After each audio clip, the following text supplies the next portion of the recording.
So, Miss Anita Wilson, so Yes. good to have your company today. Thank you, Belinda. Thanks for having me. I'm excited to talk to you, hang out with you. Same, same. See, we could be here all afternoon now. Right. Exactly. So let's get into this. Before we get into the stuff with your new music and everything, Yeah. the first time Premier Gospel really saw you live was at our Yeah. Premier Gospel Awards last year, which was amazing, and we had so much good feedback. But how was it for you? Good. It was really great. I wanted to come over. I hit our friend Muyawa. He's always super cool and super supportive. So he offered me that opportunity to come and share, and it was great. I love the UK. I love London. It's always so much love. Um, when I come, and everybody has such good vibes. So it was good to be there with you guys because, as you said, like over the years, you guys have been playing my music and exposing it to so many people. I get tweets and people hit me on social media after hearing it on Premier Gospel. So it was good to be in the building with everybody and to just hug and just say hey, and to experience the great artists there. It was so many that I was able to add to my music. So it was a good time. I love just catching the energy in person. It's nothing like being there live. So I was honored to be there, man. It was a good time. It was amazing. Speaking about in person, so Yeah. obviously we're all on lockdown at the moment, so we're Yeah. not getting to see anyone in person. How are you managing and coping with that? It's different. It's different. You know, I am a homebody naturally, so that part of it works for me. Um, and me and my husband, Rick Robinson, you know, we work together as well. We do my music together. So I'm grateful right now to continue to be able to be productive and still, you know, create new music and all of that. But I am a people person at the same time, and I'm a hugger, and I love people, so I do miss that interaction. It's so unfortunate. It's so unfortunate what we're dealing with right now. But I think if everybody kind of hunkers down, as they say, and just kind of we get through this time together, we'll be able to get back to some sense of normalcy. Belinda, I don't know if it's going to go back to what we knew it, you know, as, but even with precautions and stuff, it'll just be good to hug your loved ones, you know? Yeah, I am. I'm missing a good, like yourself, I'm a hugger. So it's Yeah, just good for me, even to see people and just to be kind of waving from afar.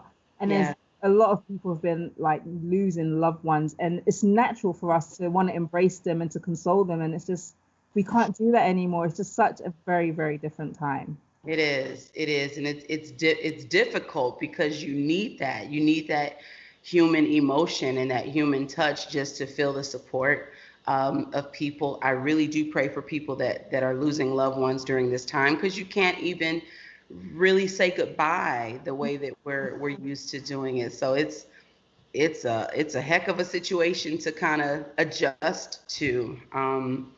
And I pray. I'm grateful that we haven't lost anyone that's close to us. But I'm never so safe and cool in my home where I'm disconnected from the fact that people are really, you know, going through a lot. So it's a rough time right now. What a time to be alive, but we're grateful for life. We're grateful. Amen, amen. It's also awesome that we have a God who we can depend upon, Yes, ma'am. this time. So a Oh, lot of people have been, trying to flip the script on it and finding positive things that have come out of this lockdown. And yeah. many are finding like they're teaching themselves new things. I'm learning how to ride a bike. So there are Oh, people good. Oh, that's cool. That's fun. that's been interesting, I'll tell you that much. That's awesome. That's awesome. People are really learning new skills or learning more things about themselves. Is there anything that you've learned about yourself during this period? One of the things I've learned is being having to stay in the house. I've learned that I'm equipped with more than I thought I was equipped with to even accomplish some goals. We're itching to go to the gym sometimes, right? I gotta get to the gym. Gotta get to the Mhm. gym. But now it's like, no, you can go right there in the living room and do the things you need to do, ma'am. Quit making the quit making excuses and do your thing. That you're already equipped with what you need to accomplish some goals. So that kind of does away with a lot of procrastination. As well, of course, being on lockdown with my husband, we're learning to communicate better. It's like, all right, now let's work on this so we don't tear each other's heads off here, you know. So that's a good thing. I appreciate that too, because you always want to make sure that you are communicating and being a good spouse and a good best friend to your loved ones. So those are a handful of things. There have been a lot of couples who've been saying, being on lockdown with your spouse is just not something you're prepared for. And you generally have your time apart and then you come back together, whether it be at the end of the day or you spend the weekends together. Right. Do you have like a couple of tips, like practical tips we could share with the listeners on, being with your spouse 24/7? I steer clear of those kinds of answers because I never want to I admit and I acknowledge, I'm the first one to acknowledge that I got a lot to learn. We're celebrating 3 years of marriage in June.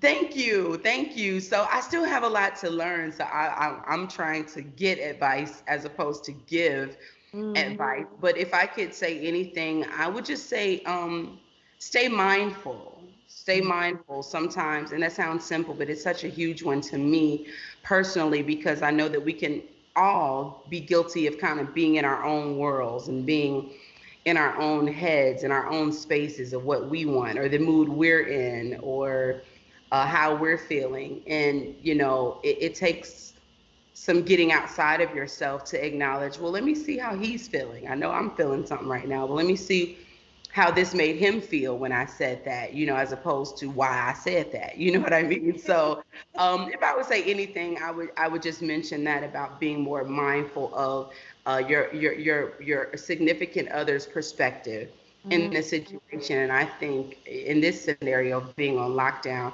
that right there can kind of help a lot, because it just helps you to kind of relax on being 100% about how you're feeling and just kind of take into consideration the other side of it. And then that opens up, the way for a little bit of compromise. That's a great tip, man. You. Thanks. I'm trying, bro. I'm trying. Listen, we all trying. I've been married like a year and a half right now. So when you said 3 years, I'm like, she's still got a year and a half on top of me. She's going to... Let's keep going. One day at a time. One day at a time. So let's talk about your latest track, Clap Your Hands. But before we do that, okay, just salute you on a couple of tunes which have been my go-to tracks this week. So the first one is Happy Being Me. Hey. I've been out walking, so I do little power walks from time to time, and I've literally been walking down the road singing that song. People looking at me like I'm crazy, but I'm like, I'm happy being me. Yes. Yes, absolutely. You can look at me all you want to. Absolutely. I love it. What's the inspiration behind that? Well, that song is written by Angie Stone, who is one of our beloved R&B and soul singers. So she wrote it in a ballad form. It was a slow song, and Donald Lawrence, who I sang with for almost a decade, with Donald Lawrence and Company, on his Law of Confession album, he decided to re-record that song. He covered that song, and he asked me to lead it. And I was like, oh, okay, because my voice is, and shout out to Donald Lawrence, because he was very instrumental in me embracing the uniqueness of my singing voice and the raspy, kind of chill, laid back tones of it. I used to kind of wish I could sing higher and do all those runs and stuff. And he's like, no, Anita, your voice gives people something different to listen to, so just embrace your tone, own your tone, he would always say. So when he asked me to lead that song at that live recording, it was interesting, Belinda, because when he asked me to sing that song, I wasn't so happy being me. And I was actually I was on the back end of going through a divorce in 08. 07, 08. And I was like, really, Donald, you want me to sing this? But it was such a blessing, because when I sang that, and continue to listen to it. And when it was released and people began to love the song, that version of it, it began to heal me.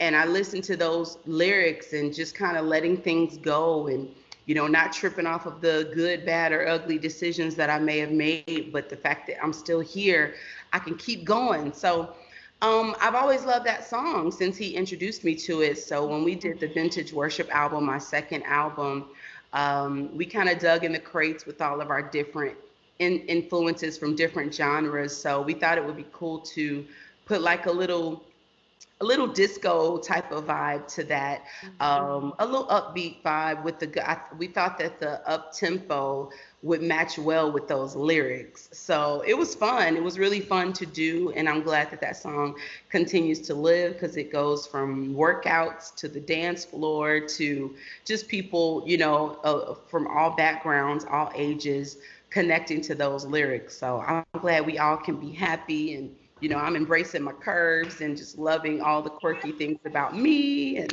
yeah, so I love that song. That's a great song. I really love what you did with it. And then in contrast to that was my other tune. So again, I was out power walking, and this song made me have to rush home, because it just took me on a worship experience and an encounter with God that I didn't expect to have while I was out walking. It's More of You. More of You. Mm-hmm. I was just listening to the song, and it's a song I've heard many times before, but it just seemed like in that place that, as I was praying and saying, God, we're on lockdown stuff. I want a bit more of you, literally. And then the song came on, and I thought, okay, let's see where this takes me. And I had it on repeat probably for about a good half an hour, and I had to go home and just kind of get into some real worship and connect with God on that level. It forced me, I guess, to get into that place. So you, when you were, that together in terms of your mindset? Yeah, indeed. That song is from my first album, and that um it was from a really beautiful place. Rick wrote that song, and I remember kind of pulling it together, and just as that melody sang, I was like, wow, this is such a beautiful song. It remains one of my favorites, and it does put you in that place of intimacy. And what's cool is I do this with a lot of my music, and just music period. When we're trying to, like you mentioned, the power walk and the workouts and stuff like that, you normally think of up tempo songs to keep you going, but every now and then a ballad comes on, and you're still able to stay in that active space where you're moving. But in your heart, man, that thing begins to well up, and in your mind, and in your worship and your memory and your just love for God, of how wonderful He's been to you, it can sneak up on you. That song, probably the first 4 minutes of that song, is very chill. It's very, it doesn't build up for that long of a time. And then towards the last, minute and a half or so, it kind of builds up more. But the lyrics, I think it always comes back down to the lyrics meaning something, even when you could pair it with the most beautiful music. Sometimes we can get fooled by fancy music and cool tempos or just beautiful melodies, but when you zero in, it's like, but this song really isn't saying much. This song isn't really saying anything. But me and Rick are always really intentional about the lyrical content and making sure that it's not just ear candy, but it's something that can really take a seat in your heart and soul and live. That song is 10 years old this year. We recorded it 10 years ago, but with everything, we want it to be timeless and something that's always new and fresh when you press play on it. And More of You is definitely one of those songs that pulls you into a very intimate, quiet, concentrated, intentional place with God. And we know to get more of you, God, we have to be interested in getting less of ourselves. Right. So that's a place of sacrifice and sacrificial worship as well, to, chisel this off of me and fix, look, I can pull my earring off, fix my tongue, fix my words, fix my thoughts, take this away. We were talking about with our marriages and stuff, Lord, help me be better here. Give me more of you in this area. So I'm grateful. I'm grateful that that song continues to live. I'm grateful too, man, because I'm telling you, it just changed my worship encounter. It was so much greater than I had anticipated. So thank you for that. Beautiful, beautiful. Thank you. So we spoke about your second album, your third album. Let's come back into 2020. Yeah, yeah. And now that is upbeat. It's got Yes. adrenaline pumping. A nice Mhm. little collaboration with Yolanda Adams. Let's Yes. talk, sister. First of all, that track, like what inspired that track? That track, well, that idea came from on my third album, Sunday Song. It was a live recording, and Yolanda Adams is the first voice you'll hear on that album, as she came to Chicago and introduced me that night. So she introduces me on that album, and me and Rick were like, we should call Yolanda up on one of these songs, right? Like, we didn't know which one it would be. Like, should it be a ballad, or should it be something worship, or should it be a little funky tune, or I did not know. But in that moment, we did a little churchy medley. It was called the New Church Medley. And at the end of that, that's why at the beginning of this song, at the beginning of Clap Your Hands, you'll hear me say, I wonder if Miss Yolanda Adams feels like singing this part. That's actually from a reprise that's on my Sunday Song album. It's Right. Yolanda and Anita reprise. So you'll hear that, and it's a little churchy beat, it's a little churchy beat. So with celebrating a decade in music as a solo artist last year, I told Rick that I wanted to do some remixes. And I was like, I just imagine people on the dance floor and just working out and just dancing and having a good time and having these great vibes with some already favorites of theirs Right. reimagined, so it makes your favorite new again. Mhm. So we started a year ago putting together this remix EP. It's called Dance Soul. So that's out and available now. And Clap Your Hands was the lead single to that. So that's the first one he did. He put that punchy beat to that Yolanda and Anita reprise and kind of just took some segments from that song. And I was like, this is killing. This is great.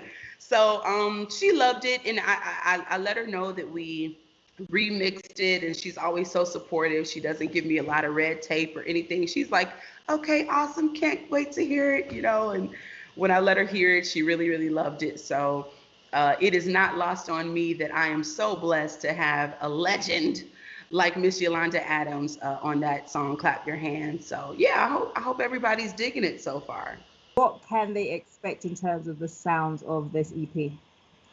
Well, this sound, if they're being introduced to me with this EP, they're gonna get, which I feel like I've always given a balance. And I think if you're familiar with me, even listening for the first time on this EP, you'll see that I love all genres. I'm a gospel artist and a gospel girl at heart. I've been a pastor's daughter all of my life. My parents are in heaven now, but they definitely trained me up, and I will not depart from it. So that is my heart.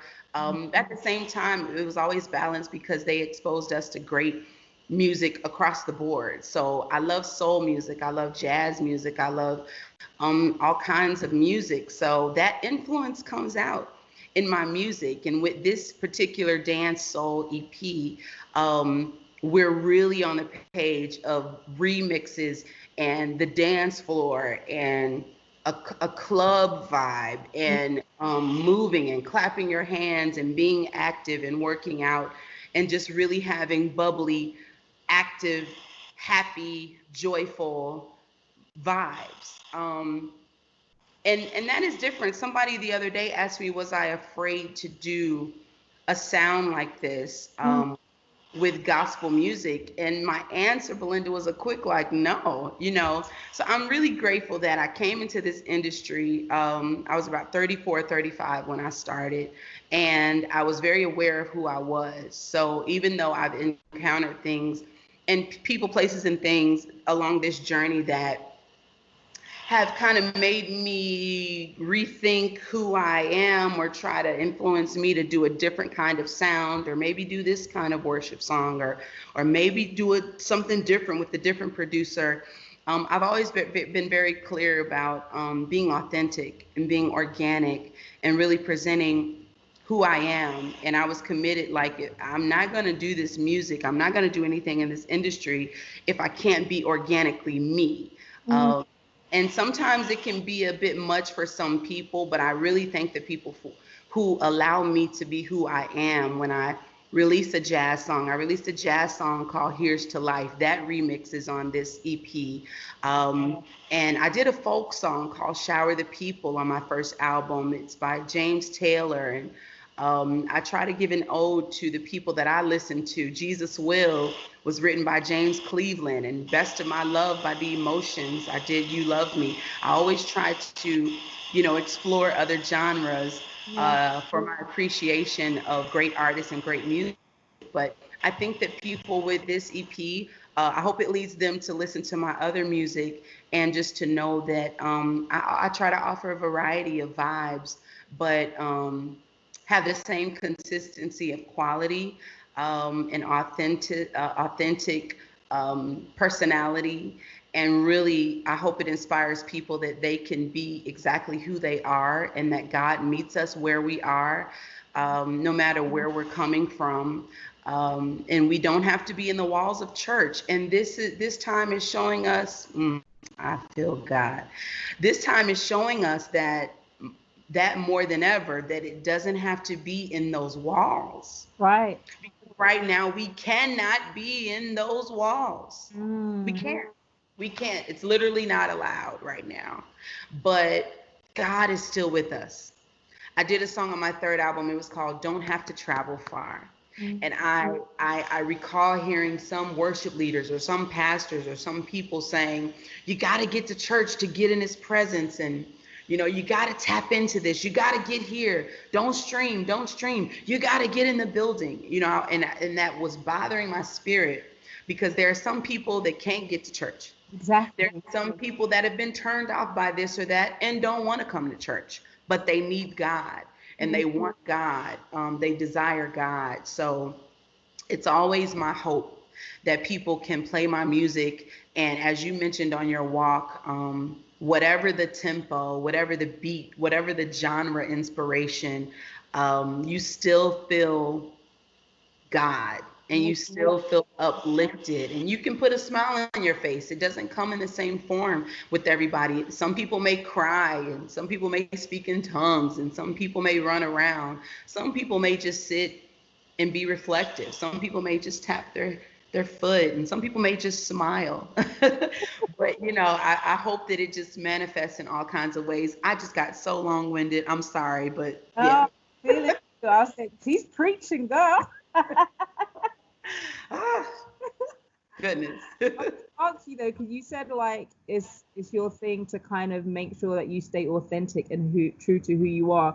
Yeah. Gives you the strength to do that, especially when we're out there and you're kind of knocking heads with different artists and you've got people wanting to pull you and say, this is how you should look, this is how you should sound. What is the strength where do you get the strength from to stay authentically you? I have to give that credit to God, and I have to give that credit to my parents. And that's also why I mentioned being glad that I began at the age that I did. I'll also give another salute to my mentor, Donald Lawrence, because linking with Donald Lawrence and Company in my early 20s was a great school for me to be in as well, being in the background, but still very much a part of this whole situation. But I was able to learn so much. And Donald is another one who is just himself, and he just lets his authenticity out, with the head wraps and with the dress that Tri-City wore, and the kinds of music that he does that doesn't always fit into what is normal in gospel. So I think that school of D. Lawrence helped me as well, just to simply be. And I've never been one to follow the crowd. I've never been one of the cool kids. Since high school, since I can remember, I've never been that chick, but I've always been someone that people were cool with, people liked, And I was cool with being in my own little corner. And I see that on this journey with this music. I just have that confidence of I have to be real. I've never been good with being phony. So if it was somebody that I really didn't get along with, or we didn't really vibe like that, I didn't do the fake thing. Like they say they don't like each other, but they always talking to each other. Trust me, if I don't vibe well with you, I'm gonna be over there and you can be over there. I just don't have that phoniness inside of me. And I think that definitely transfers to this journey as well, because I have to lay down at night knowing that I'm being me. One thing about masks, no pun intended right now with all these masks going. One thing about masks, for Halloween or whatever, you have to take them off at some point.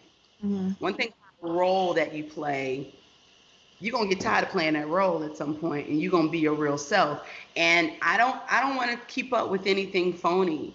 I don't want to keep up with anything like that. So I was committed to being honest with my music, even following the scripture saying worshiping in spirit and in truth. God knows who I am.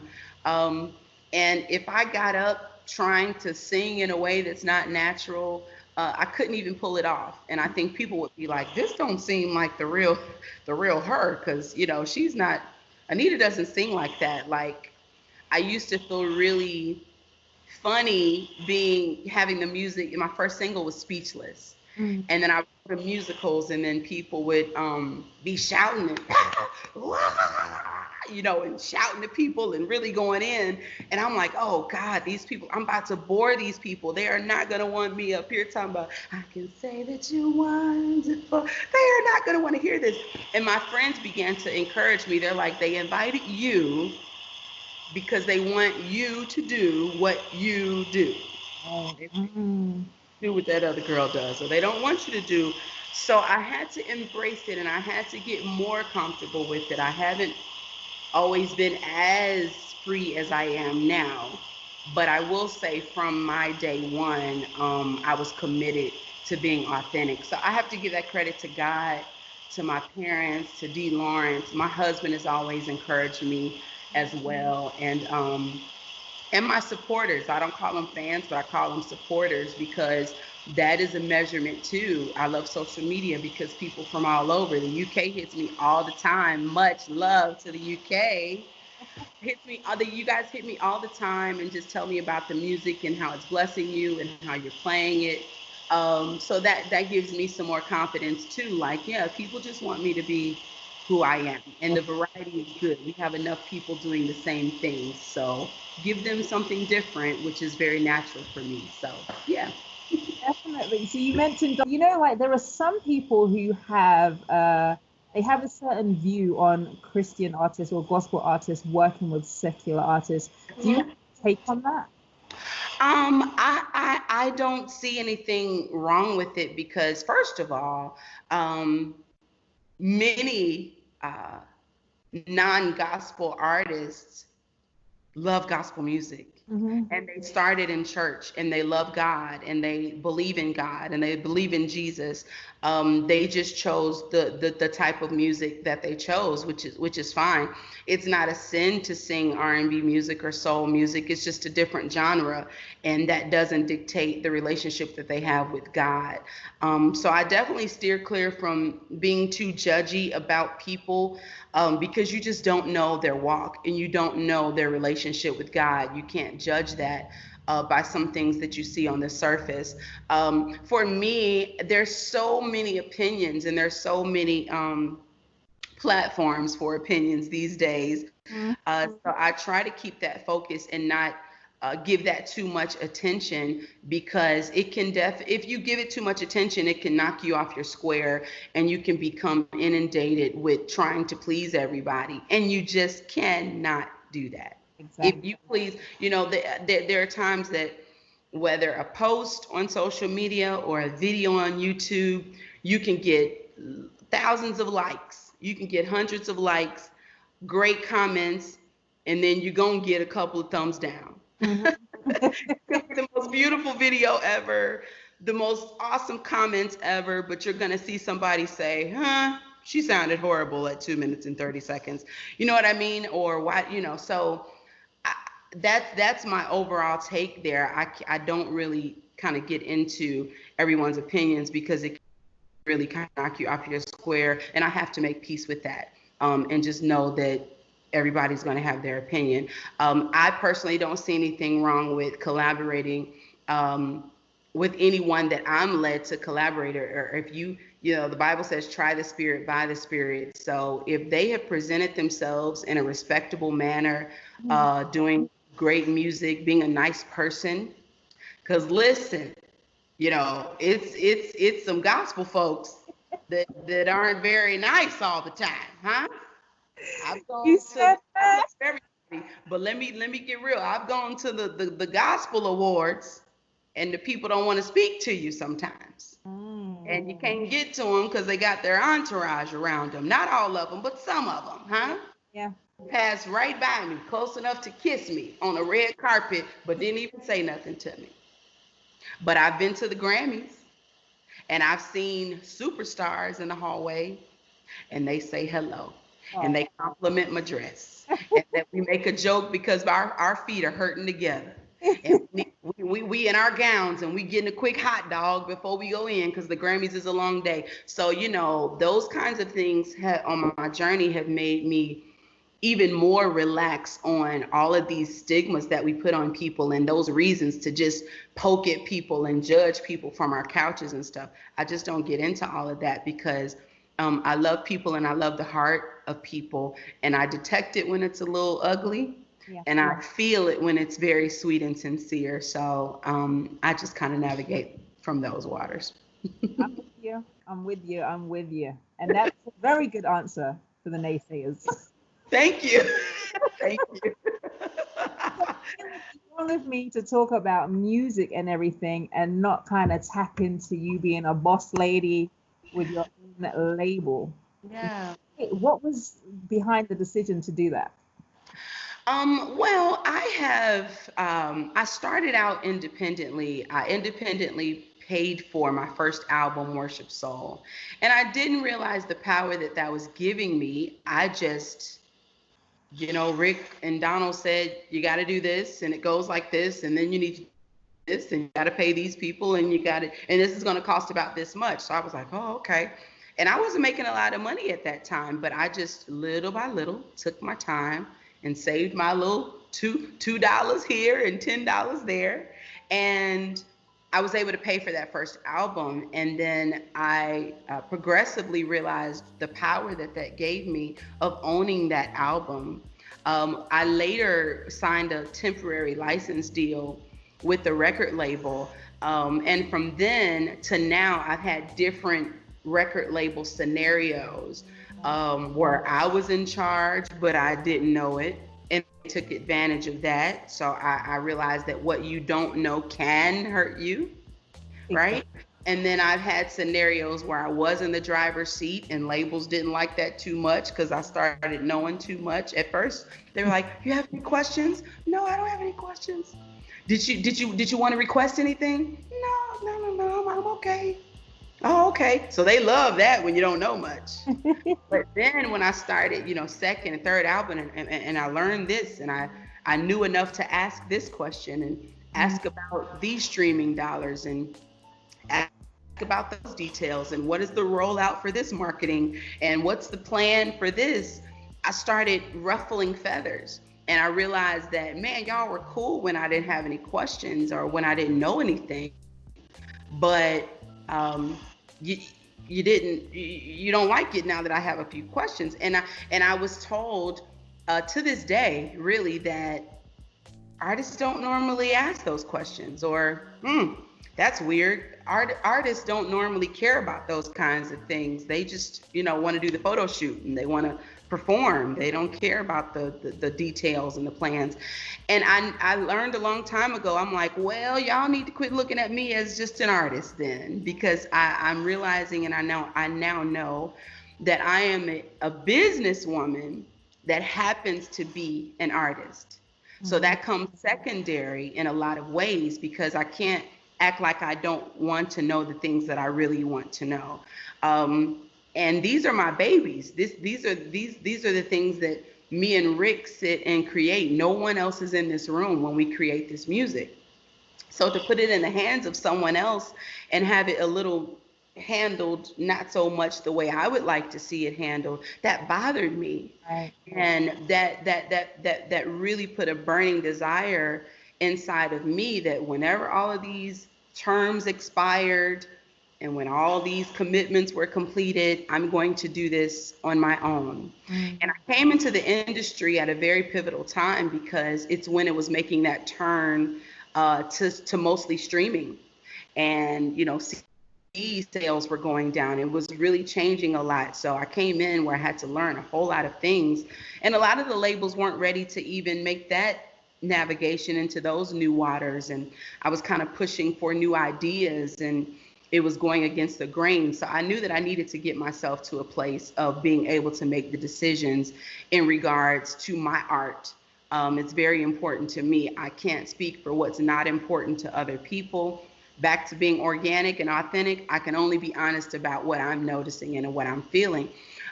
So I went through those times. I consider myself very processed at this point because I've had different label scenarios and I've learned a lot. And it's been blood, sweat, and tears. I've cried, I've been upset, I've been mad, I've been disappointed. I've been mad at myself. I've been mad at other people. But all of those feelings and tears led to the point of pushing me to incorporate my own company and to really, really leverage and walk in the power that I have with owning the music that I own. It is residual income.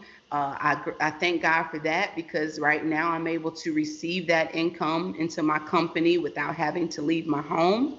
Not being able to leave my home. So it really puts a lot of power in my hands, and I'm grateful for my staff. I'm grateful for my husband and my mentor that has given me good advice that some people, you give them good advice and they don't apply it.